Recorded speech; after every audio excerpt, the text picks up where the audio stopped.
po mga kababayan. Parang sinampal po ng katotohanan itong si Mon Tulfo matapos mabudol mga ka-GPnatics nitong si Digong Duterte. Bakit GP? Naku po mga kababayan, itong si Mon Tulfo tila parang nagsisisi ngayon na naging malapit po sa pamilya Duterte, lalong-lalo na po kay Digong mga kababayan na tinuring niya pong kaibigan. Ito po yung kanyang sinasabi ngayon sa isang pahayag mga ka-GPnatics. Ma'am Lilian, sabi dito, Ramon Tulfo says he felt nabudol after AMLA March 18 Trillanes cited transaction. Mga ka-GPnatics, di ba? Nakumpirma po na randomly yung pinakumpirma na sinasite na transaction ni Trillanes, kinumpirma ng AMLA. Ngayon, ang sabi po ni Mon Tulfo mga ka-GPnatics, Mon Tulfo, na magsalita ang papeles, tahimik ang bulwagan ng kamera, pero mabigat ang hangin. Pang-ikatlong impeachment hearing, nasa gitna si Vice President Sara Duterte. Pero ang bida ng araw na yon, hindi tao kundi dokumento. Tumayo si AMLA Executive Director Ronel Buenaventura, hawak ang report. Tinanong siya tungkol sa sinumpang salaysay ni dating Senador Antonio Trillanes Deport. Ang tanong, totoo ba yung mga transaksyon na nakalista doon? Ang sagot ni Buenaventura, 18 out of 18 na financial transaction na random na pinili mula sa annex ng affidavit ni Trillanes.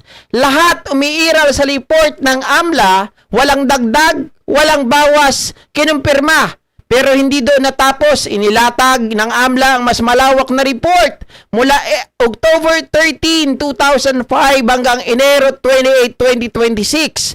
Ang mga account na nakalink kina BP Sara Duterte at Manasseh Manscarpio ay nakapag-generate ng 6.7 billion na covered at suspicious transactions. Ang breakdown kay BP Sara Duterte, 371 large transaction at 30 suspicious transaction sa loob ng halos 20 taon.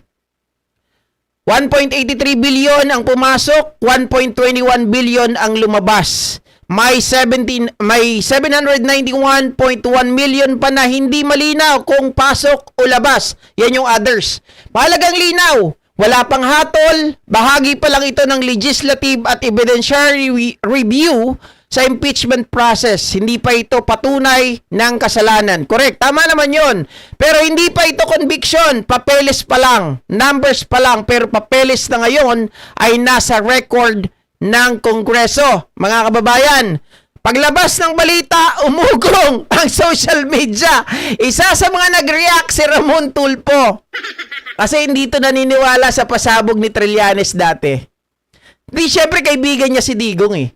'Di ba? Hindi ito naniniwala kay Las Cañas. Hindi ito naniniwala kay Matubato. Itong si Tulfo. Inamin niya yan sa mga interview, mga ka-GPnatics. Kaya lang, parang nagbago ang lahat. No? Nagbago ang lahat. Sabi niya gano'n, sa Facebook post, sinabi niya, nabudol ako. Dati raw todo suporta siya kay Rodrigo Duterte sa paniniwalang masusolusyonan ang droga. Pero matapos mabasa ang AMLA report at ang mga material ni Trillanes, iba na ang tingin niya. Kaya nga, mga kababayan, tinanggap din ng ICC. 'Di ba?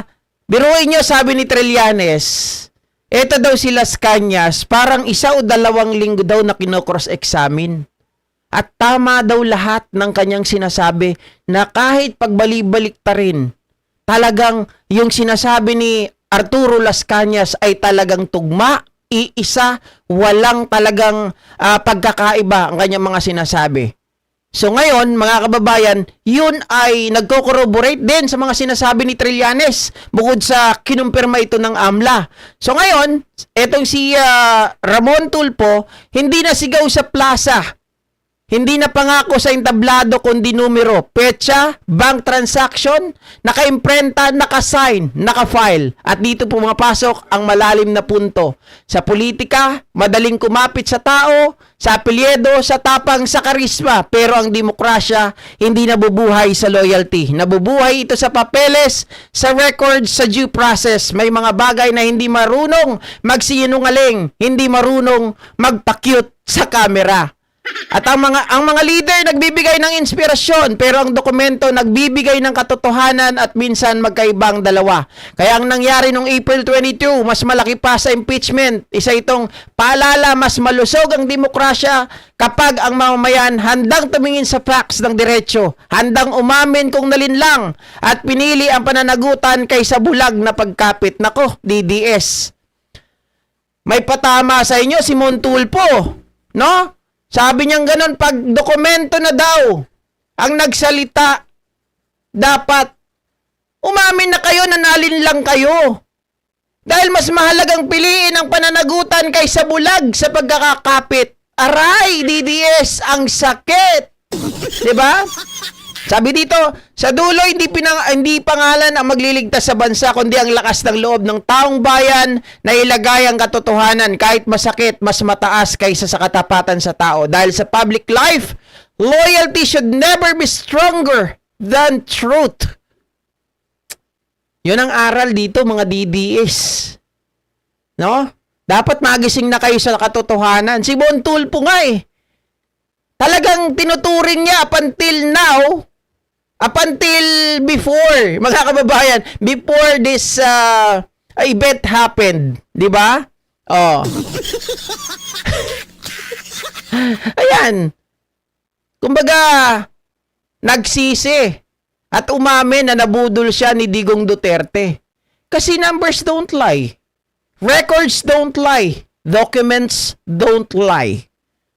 Mga ka-GPnatics, dati pa ito, inamin naman ni BP Sara Duterte, na noon pa ito, sabi nga niya, inulit lang yan ano lang yan, resurface lang yan, parehas lang din naman na sinasabi. Yun nga ang point parehas lang sinasabi, walang naniniwala dati, pero ngayon, it was confirmed, di ba? Nakumpirma na ng AMLA, biruin mo, random pa yung ginawa.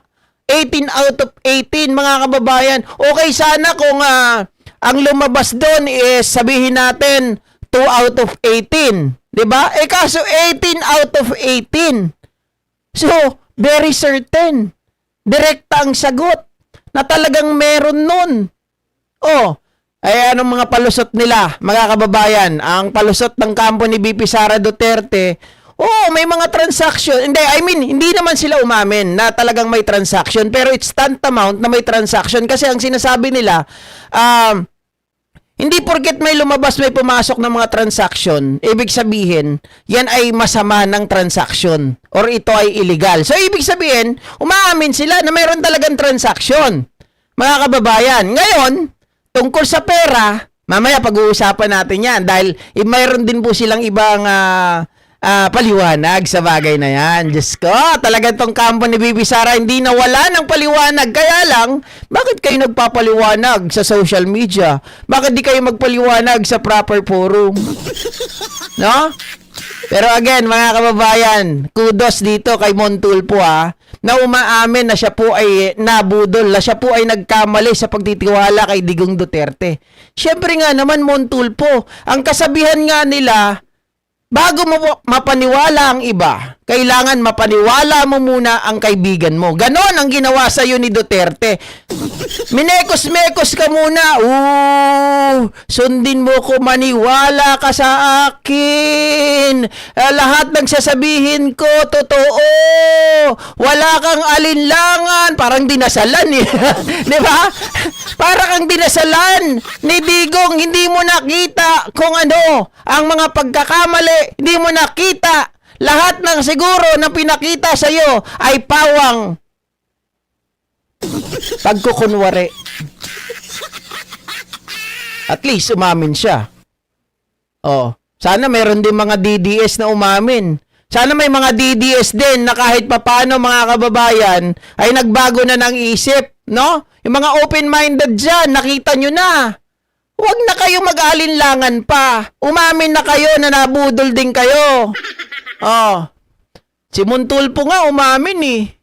Anyway, mga ka-GPnatics, speaking of yung transaction, dahil nga po ngayon, yung kampo ni BP Sara Duterte, may palusot tingil sa bagay na yan. Kung si Montulpo umamin,